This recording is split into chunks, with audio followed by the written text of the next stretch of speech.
જેવી રીતે આપણે સૌ જાણીએ છીએ કે વડોદરા શહેરમાં છેલ્લા 1.5 દિવસથી સતત વરસતા ધોધમાર વરસાદને કારણે પૂરની પરિસ્થિતિનું નિર્માણ થયું છે.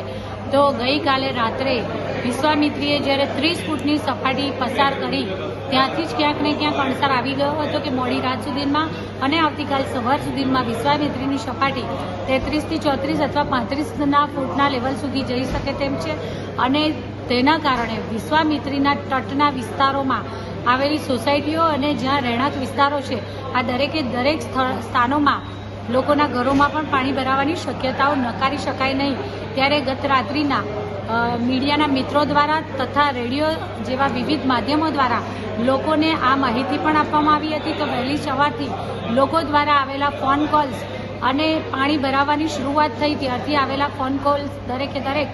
અમારા સૌ પર આવતા ફોન કોલ્સ ઉઠાવી અને આ લોકોને શિફ્ટિંગ કરવાની અને રેસ્ક્યુ કરવાની કામગીરી યુદ્ધના ધોરણે ચાલી રહી છે. તો ગઈકાલે લગભગ 303 જેટલા લોકોને ફાયર વિભાગ દ્વારા બોટ દ્વારા રેસ્ક્યુ કરવામાં આવ્યા. તો આજે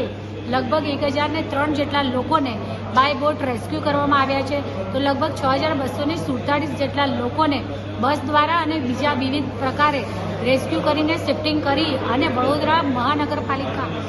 સંચાલિત નગર પ્રાથમિક શિક્ષણ સમિતિની શાળાઓ તથા અતિથિગૃહમાં એમને આશરો આપવામાં આવ્યો છે, જ્યાં તેમની રહેવાની, જમવાની અને મેડિકલની કોઈકને જરૂર પડે તો દવા વગેરેની સુવિધાઓ પણ ઉપલબ્ધ કરાવવામાં આવી છે. લગભગ 212 જેટલા વૃક્ષો ધરાશાયી થયા હતા, તો તેની પણ કામગીરી કરવામાં આવી છે. તો આ જે વિશ્વામિત્રીના પૂરગ્રસ્ત વિસ્તારો છે ત્યાં કુદરતી કારણોને લીધે થનારા મૃત્યુમાં લગભગ 13 થી 14 જેટલા થયેલા કુદરતી મૃત્યુના સંજોગોમાં પાણી ભરાયેલા હોય અને પૂરની પરિસ્થિતિ હોય ત્યારે તેમના સ્વજનો તેમના ઘરમાંથી જેણે વિદાય લીધી છે તેની ન તો અંતિમ યાત્રા કરી શકે છે ન તો તેમના અંતિમ સંસ્કાર કરી શકે છે. ત્યારે વડોદરાના ફાયર બ્રિગેડના જવાનો, NDRF અને SDRFની ટીમ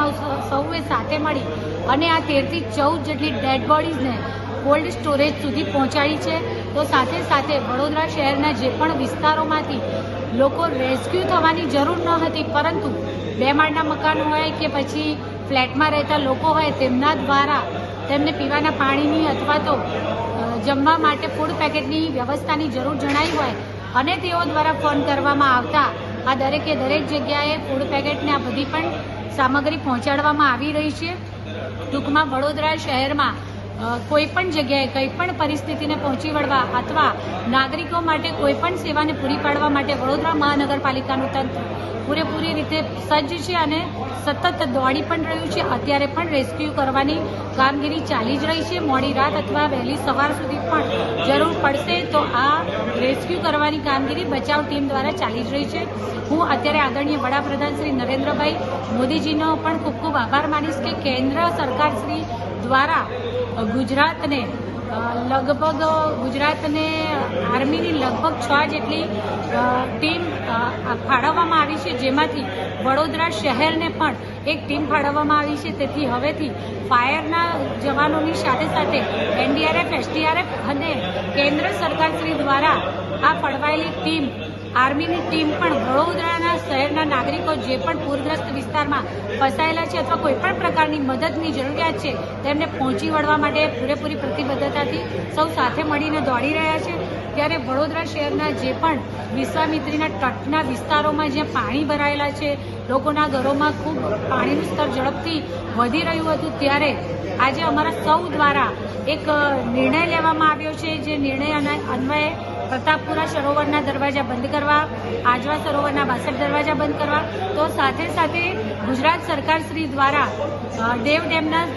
તરફથી આવતું પાણી અટકાવવા માટે ત્યાંના પણ દરવાજા બંધ કરવામાં આવ્યા છે. તો અત્યારે વડોદરા શહેરના સિટી કમાન્ડ સેન્ટર ખાતે વડોદરા શહેરના મ્યુનિસિપલ કમિશનર શ્રી દિલીપભાઈ રાણા, સ્ટેન્ડિંગ સમિતિના ચેરમેન શ્રી ડૉક્ટર શીતલભાઈ મિસ્ત્રી, સયાજીગંજ વિધાનસભાના ધારાસભ્ય શ્રી કેયુરભાઈ રોકડિયા અને અકોટા વિધાનસભાના ધારાસભ્ય શ્રી ચૈતન્યભાઈ દેસાઈ, અમે સૌએ સાથે મળી અને વડોદરા શહેરના પૂરગ્રસ્ત વિસ્તારોમાં ફસાયેલા નાગરિકોના હિતમાં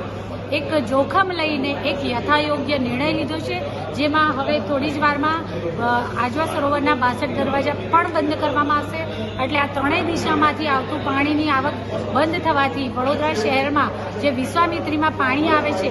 તે પણ બંધ થશે અને જેના કારણે આ પૂરની પરિસ્થિતિનું નિર્માણ થયું છે તેમાં પણ આપણે કંટ્રોલ કરી શકીશું અને લોકોના ઘરોમાં અને વિસ્તારોમાં ભરાયેલા પાણીના લેવલ પણ આપોઆપ 3 થી 4 ફૂટ જેટલા નીચે ઉતરી જશે.